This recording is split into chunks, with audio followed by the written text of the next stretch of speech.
Hello and welcome to Cardinal Territory. Happy New Year. Happy 2025. I'm Katie Woo. He's Trevor Rosenthal. And we hope that you, however you started your new year, did it in a happy and healthy way.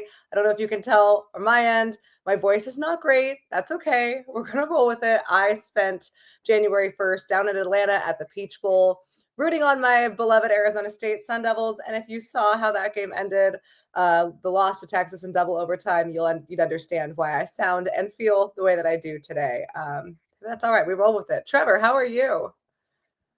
I'm doing great, Katie. Yeah, that was some good games. I think we got a game going on right now, so excited to catch that one. But yeah, Arizona State was fun to watch. Their running back is incredible. I was very surprised by that, but also I called the missed field goal at the end of regulation for the Texas Good. kicker. I saw the head coach talking to him, and it was a weird interaction. And I thought, there's no way. I was like, this guy's gonna miss the field goal, and sure enough, he clanked it off the upright. But Right. It was that long conversation. We're like, uh-oh, that means neither of them are feeling pretty good about this upcoming kick. it was weird because I mean, essentially, that's the biggest kick that kid's gonna make all year, and you're out on the field, kind of lightheartedly. I don't know what they were saying, but it definitely seemed like he was trying to distract him from how big the moment was. Which I don't know. I mean, obviously, it didn't work out. So in hindsight, he probably wishes he wouldn't have done that. From my vantage point in the stadium, one, I had that was the most insane sporting event I've ever been to in my life, and I've been to a lot, obviously. I think the only one that could top that for me is Albert Pujols hitting 700, but I had, like, conceded that he was gonna make it. And from my advantage point, like, it looked like it was going through. So then when the football clanged off the goalpost to send it in overtime, I think I like levitated. I don't know. Great experience, great season for ASU. Just the beginning. So Cardinals fans, thanks for putting up with me over the last like 2 months. But I'm also like sorry, not sorry, because I have to live and die with you guys for every pitch for 6 straight months. So consider this a little like karma. Let's talk baseball, Trevor. It's a new year, which means we have to do resolutions. So the good thing about the 2025 Cardinals is that there's a lot to improve upon. So I'm going to ask you to stick with our New Year's episode edition theme. What's your resolution for the Cardinals in 2025? Oh, where do we begin? There's a lot to choose from. I mean, we've talked a lot about a lot on this show about the new focus and development. We've talked about the players that may or may not be on the team during spring training or in April. So I don't know. I mean, for me, I'm biased towards pitching, and I am a believer that you can never have too much pitching. So I would love to see them somehow add some depth to starting pitching or get a little bit more out of the starting pitching they have. I mean, certainly we've talked about Arenado a bunch, and I think if they could get some sort of return on the pitching side, the starting pitching side specifically, that would help a lot for this team. I don't know, Katie. What are you thinking? I like what you said about pitching depth because for so long the Cardinals haven't had any, and it's so interesting to see where they are. We're recording this on January 2nd for our January 3rd air date. You know that Sonny Gray, Miles Michaelis, Eric Fetty, Steven Matz, Andre Palante. That's the Cardinals' like ideal rotation. We don't know if all five of those players are going to be, on the team come spring training. The next quick side comment. Spring training is like actually kind of close. I was on Instagram and I saw this MLB graphic and it was like 84 days until opening day. And I'm not sure if that's like the Tokyo opening day or the 28 other teams opening day that are not the Dodgers and the Cubs, but I was like that's not a lot of time. So then I took out my phone and yeah, we have like 5 weeks till pitchers and catchers, 2 weeks until winter warm up when you and I will both be there.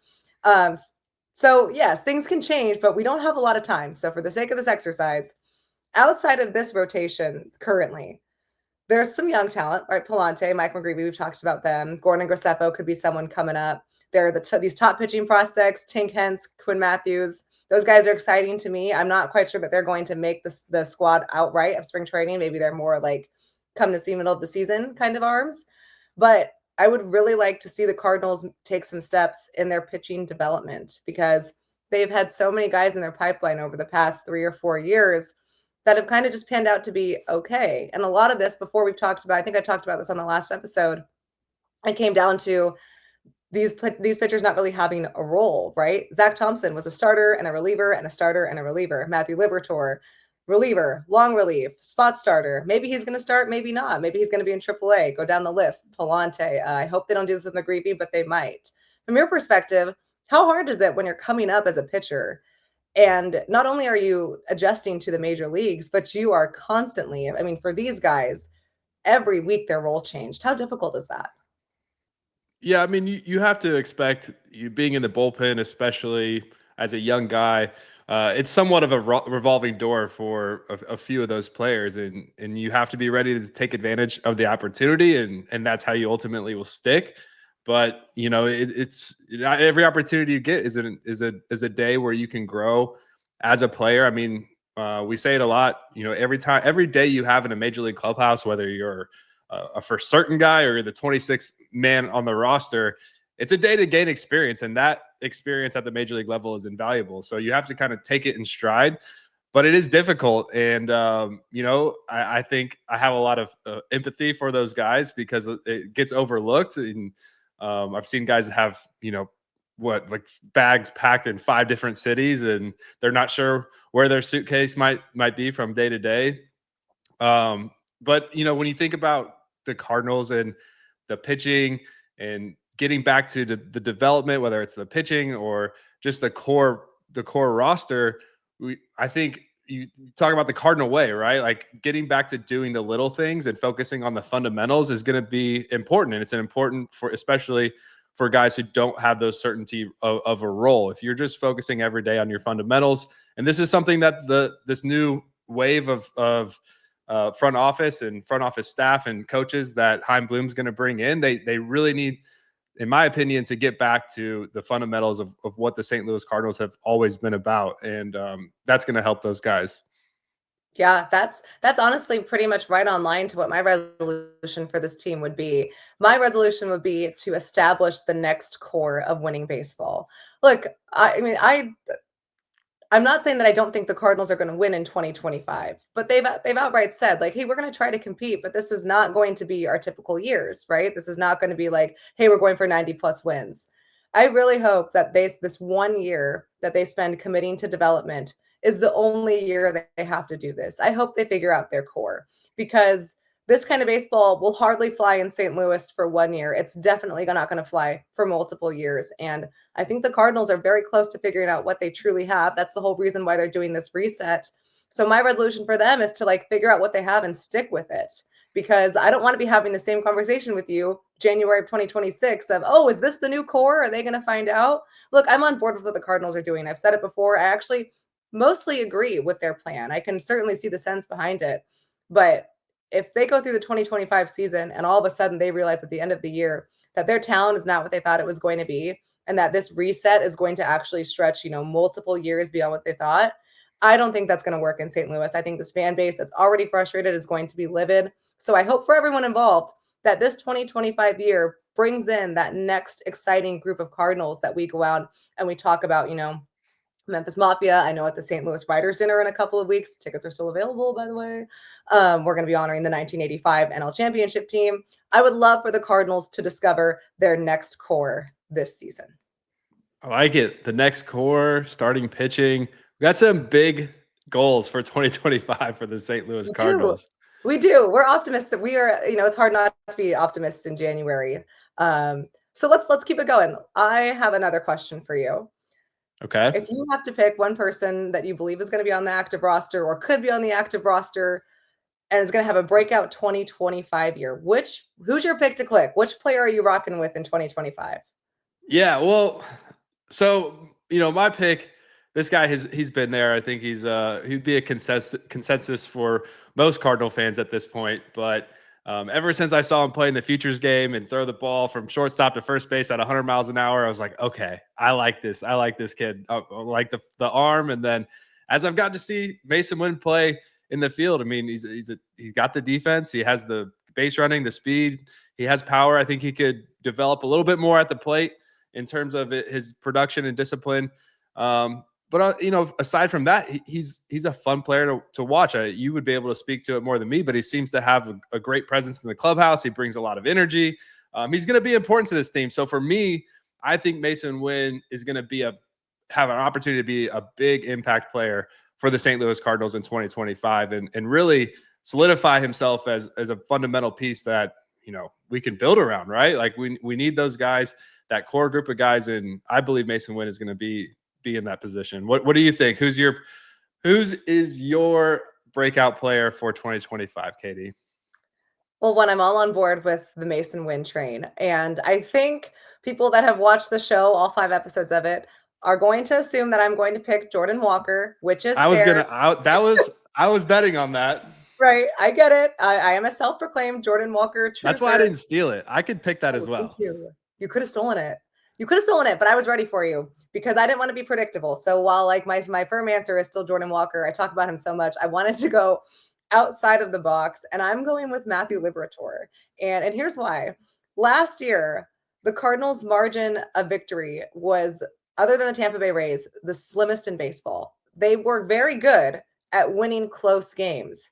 They also had to play an absurd amount of close games. And the reason that they were able to win the majority of those was because, in my opinion, their bullpen. They had a lockdown bullpen last year. And obviously, you know how important it is to have a lockdown 6, 7, 8, 9 kind of role for every player involved. And Ryan Helsley, he was that guy in the ninth. The Cardinals had some great setup men in JoJo Romero, Andrew Kittredge. And I thought we saw guys like Ryan Fernandez and Matthew Liberatore take some big steps forward. Now, that bullpen lost some people, right? The Cardinals are presumably keeping Ryan Helsley, hopefully in, 2 or 3 weeks, we're not having to change that conversation. But they lost Andrew Kittredge to free agency, and they need someone to fill that setup man role. And I think Matthew Liberatore can really do that. When you think about what he's done in his short Cardinals tenure so far, every role that they've asked him to do, he's handled. And this goes back to what we were talking about earlier, and like solidifying roles and how difficult it can be to juggle them. It was really hard for Libby, and he just did it. He never complained. He was like, yeah, sure, I can do it. A short rest, that's fine. Oh, I just got sent down to the minors after doing my job for you guys for 3 straight weeks. Cool. That's great. I love that. But each time he showed up and he just asked for the ball. And I really liked what the Cardinals did last year. And they just gave him a role after kind of pulling him around for the first 3 months of the season. Come June, they gave up the spot starting with him. They were like, you know what? We're just going to pitch you in relief. You can be our long man. You can be multi-innings, but we're going to use you from the left side, and we're going to hope to put you in some high leverage roles. And I thought Matthew Liberatore did a really nice job in handling that second half. So Cardinals need someone to step up in that bullpen to fill Andrew Kittredge's space. My hope is that Matthew Liberatore will take that opportunity and run with it. All right, let's go. Yeah, that kind of fits along with, I was talking about the starting pitching, and I agree with you. I thought the bullpen is positioned well.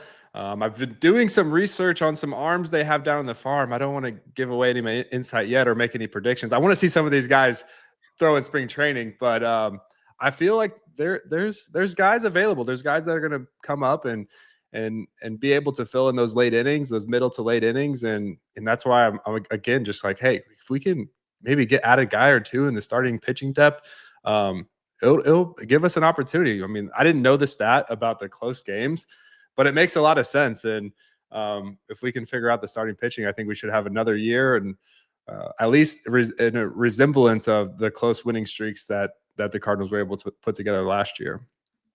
When you were a veteran in spring training and you saw guys coming up that were, either big pitching prospects or maybe players that were on the 40-man or in AAA that weren't really well known to fans or hadn't like broken out into the big leagues yet, watching them in spring, what did you look for and how did you know that a player was going to be good? I'm just trying to figure out how you're scouting these people right now.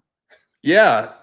Well, a lot of it has to go with how they handle failure or just how they handle those big moments and the opportunities, because, you're thrown into spring training, you're in the major league clubhouse, you're around major league players, and you're facing major league caliber players. And that's a whole different ballgame. And you can notice really quickly the guys that are going to step up to the challenge. And you can also see the guys that are maybe not ready, a little bit overwhelmed and need a little bit more seasoning. So for me, that's kind of first and foremost is watching their demeanor, watching their confidence. How are they taking care of their business? And that's a great indicator. And then, when you evaluate from a performance standpoint, I mean, you have to be able to control the running game. You have to be able to throw strikes, not give away free bases, and things of that caliber. Talking about the fundamentals. So for me, if I see a guy that's doing both of those things, he's handling his business, he's confident, and he's doing the little things, he's fundamentally sound, he's got an opportunity. I mean, that's what the major leagues is all about. It's a very narrow margin of talent, and it's the guys that can consistently do those little things and do the fundamentals well. Cool. I can't wait to text you all spring and ask about guys and see if they pass your test. That's going to be fun for us. I'm looking It will forward be. to that. Here's one other thing I'm looking forward to. I'm looking forward to Busch Stadium becoming Busch Stadium again. And what I mean by that is like we saw how the stadium was last year, half empty. I mean, first time in Busch Stadium's history, Busch Stadium the Third's history, that they did not have over 3 million fans in attendance. And let me make it clear, I'm not blaming fans for this at all. You have a right to feel how you want to feel about your favorite baseball team. And if you want to send a message by not showing up, that's sending a message. If you don't want to spend your money on a team because you feel like ownership, front office, whatever, is not supporting how your favorite team the way you'd like them to, that's your right. So this is not a gripe, Cardinals fans. I'm not, complaining that you're not there. I just miss when Busch Stadium was packed every night. And Trevor, you pitched in some fun games there. You know what it's like when downtown St. Louis is all about the Cardinals. And I would really like for the Cardinals to get back to that. So in your opinion, what has to go right for the Cardinals in 25 to get people back to the ballpark? Yeah, I mean, engaging the fans is such a big part of what makes Cardinals baseball special. And of course, winning solves a lot of problems, or winning solves most of your problems, and that certainly has been the case over the past decade. But I think in this era that we live in with the technology, and we just have to find new ways to give accessibility to the players for the fans. I think that will be something that I look forward to. I know, Katie, you and I have had some ideas about getting players on our show and talking to them. And I think fans really like to connect, and the more connection that the city can have with the team, the better. So finding ways for the Cardinals to do that, but then also leaning into nostalgia, bringing in former players. And like you mentioned at the writers' dinner, what is it, the 85 NL? Mm-hmm. Yes. So things like that, leaning into the history and the nostalgia of the St. Louis Cardinals and all the tradition that's there. Fans really enjoy that. I can't tell you how many times this past season in a rain delay when they were airing old games. I mean, gosh, I hate to say old, but maybe that I'm put myself in that category now. Where I had friends text me, "Hey, I just saw you're in the rain delay, either in the stadium or on TV, Trevor. Like, this is really cool. You were so good." So it's truly there. Like, it's a great fan base. The Cardinals have always been one of the premier destinations to go see a major league baseball game, and I have a lot of faith that the people that are in charge of these events and coordinating the team logistics, or the event logistics, will do a good job. But that's my opinion. What do you got? I love it. I think you're right. Connecting with players, especially this year, is going to be so important. And like, credit to this, last year's clubhouse with a lot of the people returning. It was just a great group of guys. And I think Cardinals fans can really feel invested behind these players, knowing that they are like also committed to making St. Louis baseball feel like St. Louis baseball again. To me, yes, Cardinals fans love their history and they love their nostalgia, as evidenced. We're building our entire writers' dinner around nostalgia. So that definitely checks out. Again, tickets still available. Let me know. Come see For me, Katie and I, please. yeah, come hang out with us. It'll be so much fun. Um, for me, though, if you want to bring Cardinals fans back to the ballpark, you have to just win ball games. If the Cardinals win games, the fans will come, regardless of how they feel about ownership or John Mozeliak or whoever, Ollie Marmol, however you feel. If the Cardinals find a way to win games consistently, the fans will respond to that. And this year, I feel that strongly more than ever, because there isn't any nostalgia tying this to this team. Like, people came out in 21 and 22 because the teams were good, But in 22, especially, it was Yachty's last year. Albert Pujols was back and he was mashing. We didn't know about Adam Wainwright, and he ended up coming back for one more season. And fans, even in that awful 2023 season, still came out to see Adam Wainwright. This year, there is no big name to draw them in. There is no like Cardinal to where fans are going to be like, yeah, we want to go see this guy because he reminds us of teams before. So if this current group of Cardinals can figure out how to win, all of a sudden I think the city will respond well to that because it's a bunch of homegrown players, right? These are a bunch of Cardinals drafted through the major leagues or through the minor league system, major leaguers now, and the hope is that they can be that next group of guys, that next big dynasty team. So if they can figure out ways to win, I think fans are going to be all over that. They're going to come. They're going to want to see the start of Mason Wynn's career. You know, if Lars Nootbaar can be that above-average outfielder that the Cardinals think that he can be, they're in on that. Can Jordan Walker figure it out? You think Cardinals fans aren't rooting for Jordan Walker? We know how I feel. I know Cardinals fans are mostly feeling the same way. You go down the list. Sure, they have some veterans, right? And I think it's very admirable that Sonny Gray and Wilson Contreras wanted to stay. Maybe they have Nolan Arenado, maybe they don't. But since they don't have that big like constant presence for a decade plus that they usually had of a veteran that had been in St. Louis for that long, this is the year to get invested in the players that the Cardinals hope will be here for a long time. And if this current group figures out how to win, this fan base will show up. So hopefully we have days that felt more like 2022 at the ballpark than 2024. I maintain that Busch Stadium is one of the best places to watch a game. Great skyline. It feels like a baseball game. This is one of my most like boomer get off my lawn takes. When I go to a baseball game, I don't want it to feel like the club. I do that enough. I do not want it to feel that way. I want it like sit down and I want to get excited about like, I want to, I don't know. This is like people are going to hate this take. I already know. I don't care. I want to sit down with my concessions and I want to fill out my little lineup card and I want to know what's going on in the game. And like, yeah, cool. We can have a dance party or whatever in the middle of the innings. But like when the game starts, the game starts. That's what I want. And I think Busch Stadium does a really good job of keeping it traditional.